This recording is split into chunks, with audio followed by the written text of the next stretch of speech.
What's up, guys? So this is going to be our sports episode involving your and ours beloved Denver Broncos. David, why don't you introduce us, buddy? Welcome back, everybody, to another episode of the Uncommon Man podcast. You know our names already, so let's not go through that. What we are going to talk about is we're going to talk about the upcoming game this week, Broncos versus Atlanta Falcons, and we're going to give a quick recap on Broncos versus Chargers. So, Broncos versus Chargers. Okay. A lot of mixed emotions going into the game. Originally going into the game, like I said, this is a battle between not the Broncos and the Chargers, more so a battle against Drew Lock versus Justin Herbert. Again, right. You know the history between the two. You know how Denver Broncos were really high on drafting Justin Herbert. But we ended up with Drew Lock. Drew Lock wasn't playing so hot. Justin Herbert was lighting the NFL on fire. So did we make the wrong decisions? I think this game really kind of cleared some things up. Didn't answer all the questions, but I think it cleared a couple of things up. So let's kind of go through quickly. We're not going to spend a lot of time on it because it's old news, okay? So we're going to kind of spend a little bit of time on it. Mike, what was your initial reactions? I don't know. You didn't watch the game, I don't think, did you? No, I didn't. I was at hockey. Some of it. So you was at hockey. Okay. So I watched some of it, okay? And I kind of went through. There were some things that I want to highlight. Again, I still stand firm on when I say, regardless of how bad the offense is playing, the defense should be able to hold to a certain extent. After that time, your defense gets tired, they start to break down, and stuff kind of goes to shit. Okay? Now, the offense was doing terrible to start the game off. I was sitting there holding my head like, bro, what the F? All right, so early possessions. Okay, so first possession right off the bat, Broncos had the ball for about 2 minutes, punt. Got the ball back again, had a little bit over 2 minutes, boom, punt. Then we got to almost about 4 minutes of possession, which should have gave the defense a pretty good time to get some rest. We still came up with no points. We had to punt again, turn around, got the ball again, held it for almost 3 minutes. Again, should have gave the defense plenty of time to rest. Then that's when you had 2 quick back-to-back outs, pretty much 3 and outs back-to-back. And that right there it kind of looked to me as if the defense was kind of wearing as we got real close to the second half. Of course, after the second half, things completely turned around. From what I read was Drew Lock got kind of fired up, kind of got to getting in, yelling and screaming and kind of getting in people's ass, which, hey, he should be the face of the franchise. So, hey, that's what you should do. Now, let's talk about the offense for a second. So I think this is important, and I watched it really closely. Did Drew Lock make some mistakes? Absolutely. He was far from imperfect on this. I mean, again, the same inconsistencies, not setting his feet, overthrowing, throwing behind receivers. His offensive line in the first half and even into the second half really didn't do him no favors either. I mean, them boys was getting beat up. They had stupid penalties. Garrett Bowles looked like Garrett Bowles of old. I mean, he had some holding calls. Damn. It was looking bad. Dalton Rise. I mean, I'm just going to be honest with you. The whole offensive line, I was not impressed with. So I want to say this was in the third quarter when I looked. You had a 3 and out. And on that 3 and out, Drew Lock got knocked on the ground all 3 times. He got flushed outside the pocket twice, got sacked once, and DeMar Dotson got a holding penalty. So how are we doing the quarterback any favors when he's constantly 3 consecutive plays getting put on his ass, flushed out the pocket, and it wasn't like he was doing it prematurely. No, he dropped back. What are we in right now? Second quarter? No, I believe this was in the third. Okay. Before we kind of turned things around and before we kind of got the ball going the way we should have got it going. So that's what kind of angered me a little bit. Again, at this point, the defense was kind of wearing thin. Then something happened. By this time, I had left the house, but I was still keeping close tabs on the game. Yeah. But then he just turned around, man. He just started dropping them, man. I mean, Philip Lindsay had that really good 55-yard run. Kudos to Philip Lindsay. And then, man, we just started to string together some really good plays from there. And we started putting numbers on the board. Okay. So that was kind of my analogy of the game. Again, as far as the offense, again, far from perfect. Julak still got a lot of growing and a lot of maturing to do, but he weathered the storm. He came out victorious, and I'm feeling better. Okay, am I feeling just like he fully turned it around? No. I mean, because he's bound to have a relapse game here and there. So, but at least we're kind of trending in the right direction. What do you think? And I don't want to be negative. I'll talk on the positives. How's that? The number one thing that I was happy about was his endurance. Like, I mean, in all theory, by halfway through the third period, they should have been destroyed. I mean, going down 24-3, it's under any normal circumstances other than the Chargers, that's a death sentence. Or any other circumstances between that and the team they're going to play this week too, I guess. That's a death sentence. So, in that regard, not impressive. In the other regard, what I was impressed with was the tenacity of this guy. After the game, when they won, and he started talking crap to the crowd, but he did it in the most passive aggressive way too. He wasn't going at it with the crowd, but just the way that he handled it. And when he ran in, they were interviewing him, he was just talking up the players and talking about how slept on they were. I see why people are behind that guy 100%. So it is reassuring going into this or progressing into the season. We're 3-4 right now, which is, I mean, it's promising. So we're almost 500. There's an opportunity to go 500 this weekend. Not a great chance of it given how jacked up our defense is. But, dude, I would say just the fact he showed – I know it's kind of a hacky term, but he showed a lot of moxie, dude. I mean, that was really impressive that he was able to – I think Philip Lindsay completely jump-started that whole heartbeat. But absolutely. Afterwards, Drew Lock ran with it and gave the defense everything that they deserved, which was a victory, considering the fact that they carried that team relentlessly. That score could have easily been – with the way that Justin Herbert was playing behind a similar line to how the Broncos were playing that day, it should have been a complete blowout, dude. It should have been 35-3 by the beginning of the fourth period. So yeah, absolutely. Really, when you look at it, Drew Lock and Justin Herbert was really, really similar in stats. So to kind of give you an idea, Justin Herbert was 29-43, 278 yards, 3 TDs, 2 interceptions. And when you look at Drew Lock, 26-41, 248, 3 TDs, 1 interception. So, again, they was fairly close in stats, but, hey, I think you got to give this one to Drew Lock because he won the game. Okay. And he started getting chemistry with the young receiving core. That was the other thing that as I was sitting there watching the reviews, the highlights on it, you saw that he was no longer rocketing the passes off of Jerry Jeudy. He wasn't missing KJ Hamler. He was hitting those passes. He was getting the 45, 50-yard bombs that we know he's easily capable of doing. He started really finessing.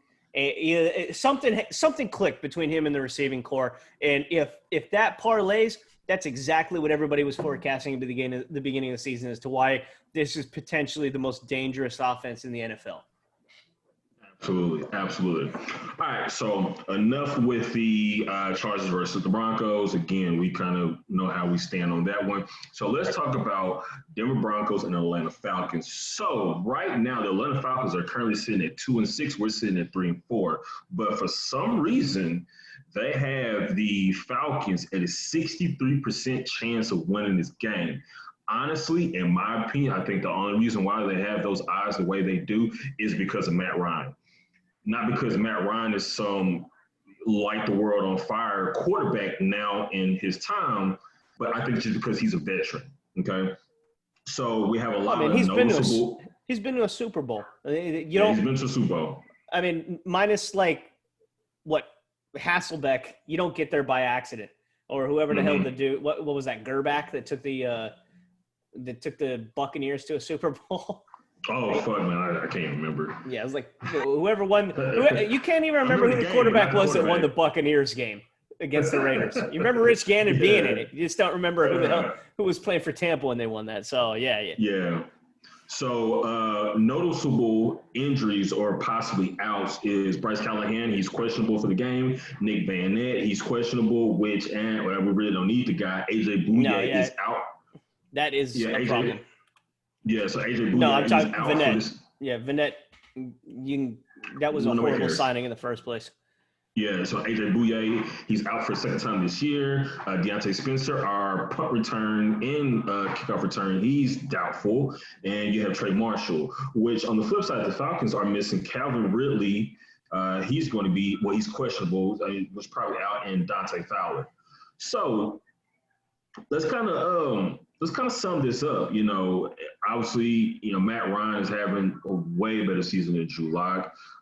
Gurley and Gordon, of course, Gurley is playing a little bit better. So it looks as if this is going to be a combination of run between Gurley, and this is going to be a little bit of Julio Jones and Hooper.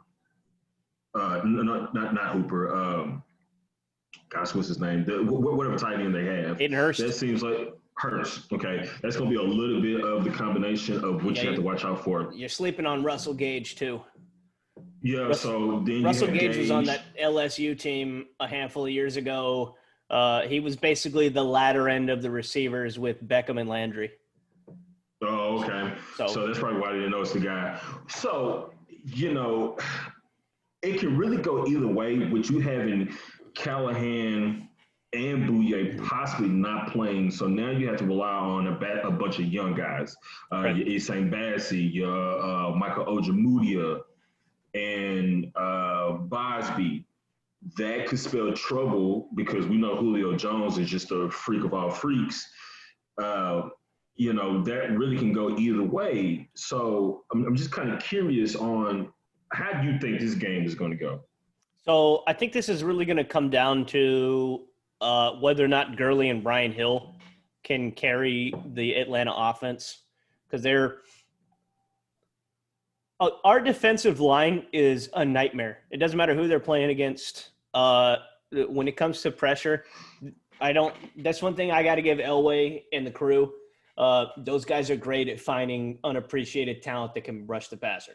And then you've got literally probably one of, if not the all-time greatest outside linebacker to ever play the game, coaching them up season in and season out for the last decade. That puts us in a position to do so. And Atlanta has a very shaky offensive line. Like we have a pretty stout offensive line. It's just a young crew. Atlanta has a crap offensive line, dude. So, I mean, you look at, so the left tackle is Jake Matthews. Basically, the only stalwart that they have is Alex Mack along that offensive line. Like nobody else is really any decent. I mean, they have Matt Hennessy, and right now he's a swing at left guard. And he was their top center that they drafted this year. Yeah. I was about to say he was top center. So correct. They didn't get that together. I think that I got to be honest, this will be a great test for mostly Michael Ojemudia. If there's anybody I want to see step up most on the field, it's going to be him this game, because he's going to have the primary. I know that we run a zone defense for the most part, but there are times where they will trail primary receiver and play man-to-man. And that's going to be on Ojemudia to do so. Yeah, so I think it's important for this game to not let Julio Jones get behind you, because if he gets behind you, you're fucked. But we know Ojemudia is good at keeping the plays in front of him, so Very that's going to be cerebral. good. Yeah. So Hurst, he's another one. He could potentially hurt us with, our linebacking core. They're Fair point. below average at covering tight ends. So, and then you got Gurley. Gurley is, again, when healthy, he's probably, if not the best running back in the league, because he can do both things. He can run and he can catch. So coming out the backfield, if they're doing little swing passes out of the backfield and they let him run in space, it could be trouble, because we know Josie Jewell is not athletic. So you're going to put him on Gurley to run him down. I wouldn't do that. I would put more of Justin Simmons or K-Jack on, kind of shadowing Gurley, kind of coming out of the backfield, so we don't let him eat up too much yards in the middle. Dude, I completely agree. So like the first thing that I mentioned regarding the offense for Atlanta, it's going to revolve around Todd Gurley and Brian Hill. So did you watch the Atlanta game last week? I did not. So I caught that. And Brian Hill had almost as many snaps as Todd Gurley. So I don't know if Atlanta is really pissed off at him or if he has some underlying injury that they're not disclosing. But Todd Gurley, I don't know if they were really pissed off at him from the week beforehand when he accidentally scored, which, I mean, he did. But at the same time, like, that's really unfair to hold the loss on that guy when either way he put up 7 points. You guys shouldn't have fucking allowed the team to run down the field and score again. Why is that your offense's fault for the fact that your defense can't hold somebody? That's literally, that's biting the hand that feeds. So I don't know what's going to happen with Gurley versus Brian Hill. Both of those dudes are pretty decent out of the backfield. The difference is Gurley is a downhill runner as well, and he has been since Georgia as well as with Los Angeles. So, that's going to be a big one. And then obviously the pressure that they can get on Matt Ryan. If they keep him uncomfortable, he's basically been a wet blanket all year, just doing whatever he can to not die. Here's another thing, dude.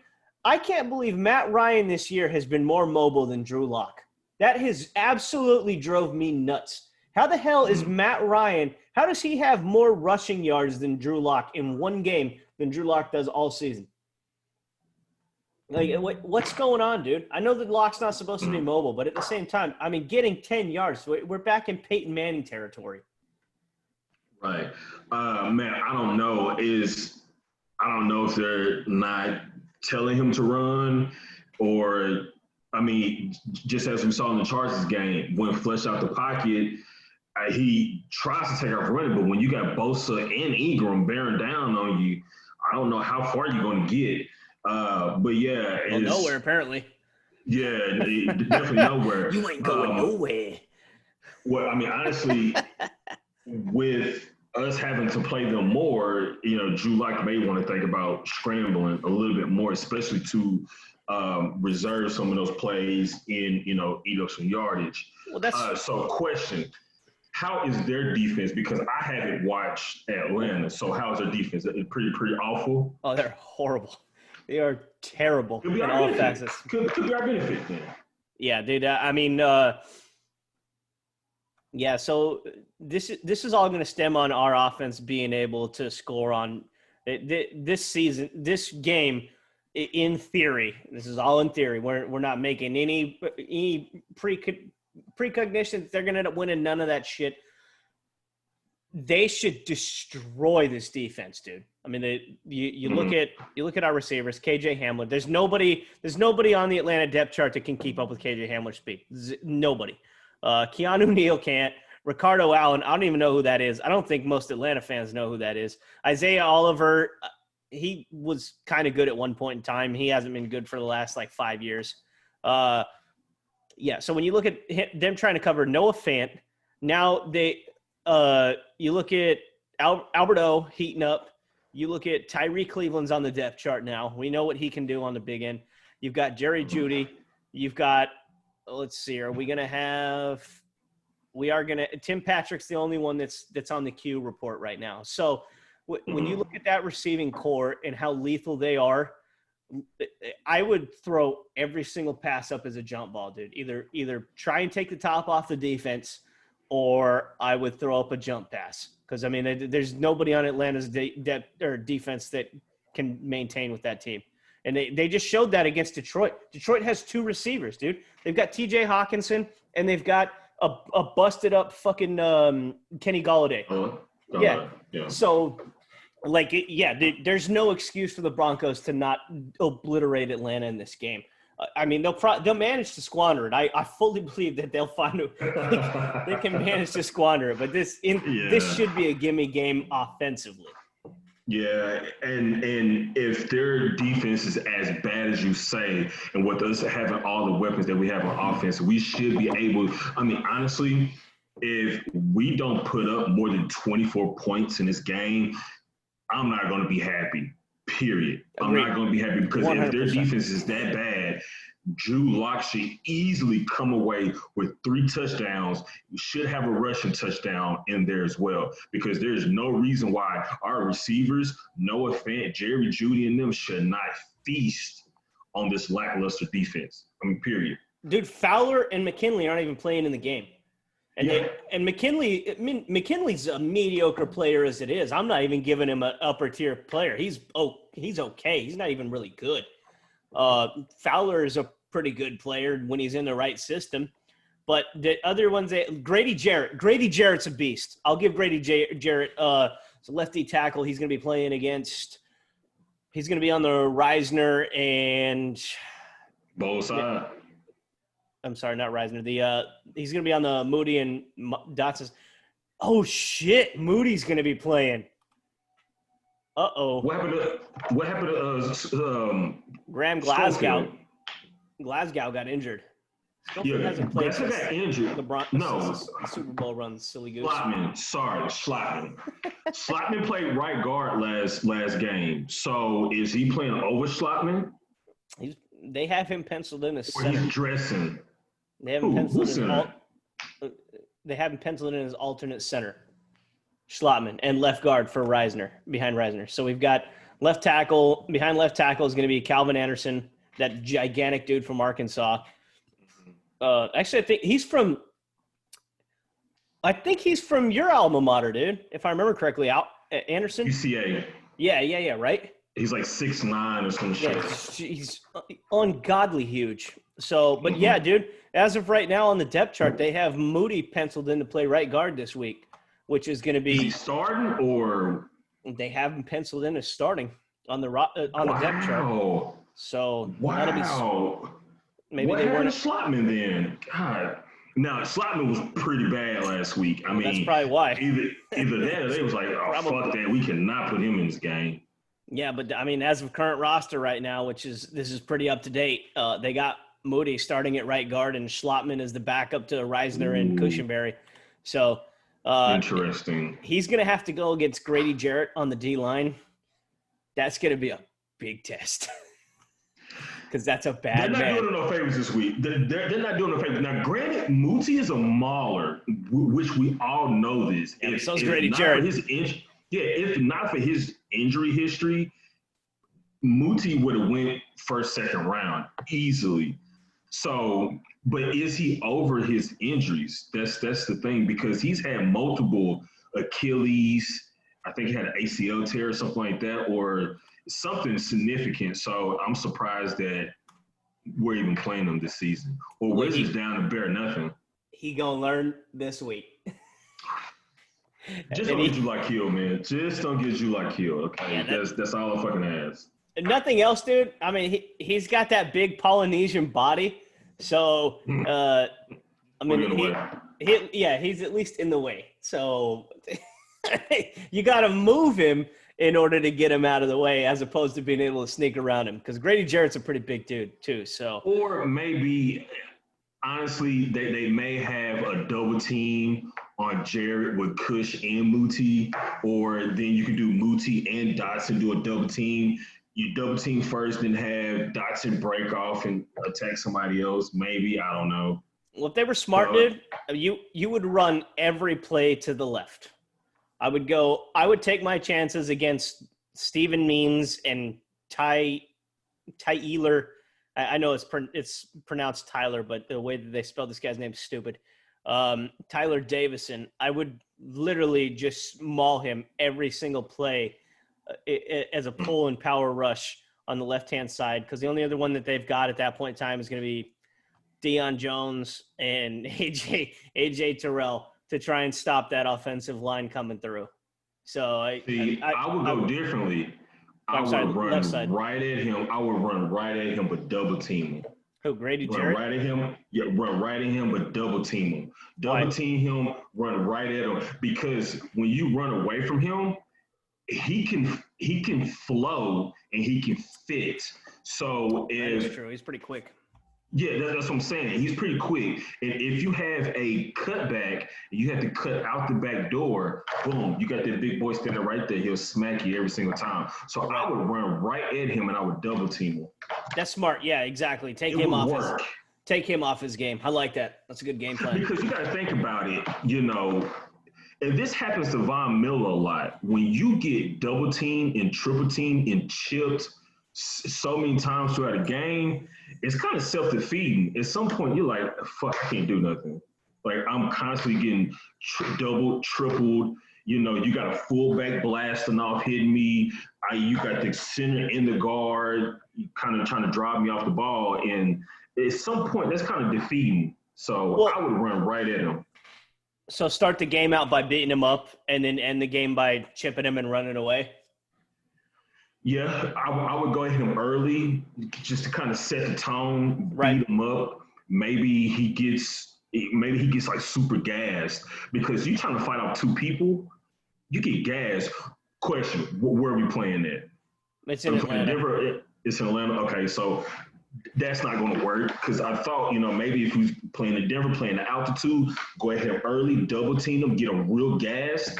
And it's open season on his ass. Well, no, it doesn't matter either way. I mean, if the rest of the defense can't step up, you got one guy to be concerned about. Like you said, if you just keep chiseling away at him, dude, eventually that stone's going to crack at some point in time. So, I 100% agree, dude. That's a great idea. Just start out slow, but beating him up. I mean, do what you can on the defense to maintain Atlanta to the best of their abilities.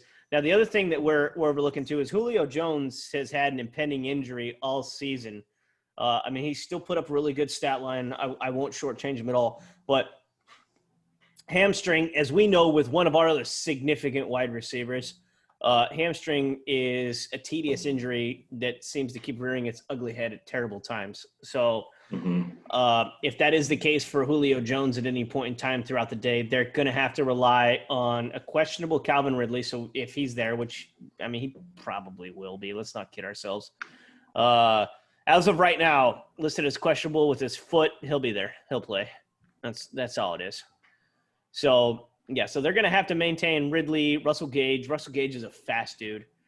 He's a brutal slot receiver. Calvin Ridley, obviously, I mean, he kind of trained Jerry Jeudy. And then Julio Jones he's a freak. So, yeah, dude, that's a rough wide receiver core. If they can do what they've done all year, which is maintain the run, and they've done that probably better than any other team minus Pittsburgh. They should be able to take down Atlanta. But we're also talking about an offense that, I mean, it felt like Tebow season last week, dude. They've only been able to play the fucking third and fourth quarters. So, yeah, dude, that's so frustrating with us, man. I mean, we've been that way for quite a while, where we only play the third and fourth, late third in the fourth quarter. We need to jump out early. Again, if we don't get past 24 points, I'm not going to be happy. I'm gonna come on here. They're going to lose. Like, this is bullshit. They're going to lose. If they get, I mean, Atlanta's going to put up 24 points. I'll forecast it right now. They're going to put up 24 points. And at no point in time throughout the season, let's see here. So So let's take a look at Atlanta's record right now. Seattle, they put up 25 points. Against Dallas, they put up 39. The Bears, 26. Packers, they put up 16. That was kind of a wild one. Against the Panthers, they put up 16. Vikings, they put up 40. Lions, they put up 22. And then the Panthers, they put up 25. So they're averaging around what it would pretty much take for us to maybe be able to put a pin in this. Our defense, I would say, is on pace with the Panthers, probably a little bit better than Carolina's. So let's say if our offense can get maybe 10 first downs in the first half, and I know that's really optimistic at this point, but if they can get 10 first downs in the first half, that would put our defense in a position to probably keep the Falcons under 20. Mm-hmm. So, that's also fair. That's bearing the fact that they maintain the premise that they've been upholding all season in that halfway through the third to the fourth quarter, which is they can actually get down the field and score. Yeah. That's fair. That's fair. All right, ladies and gentlemen, you know our thoughts on this game, so we'll see how it falls. That's about the best we can do. So, again, that wraps up another episode of the Uncommon Man podcast. Follow us on our social media platforms, Twitter and YouTube. Like, share, subscribe. We out. Later, guys.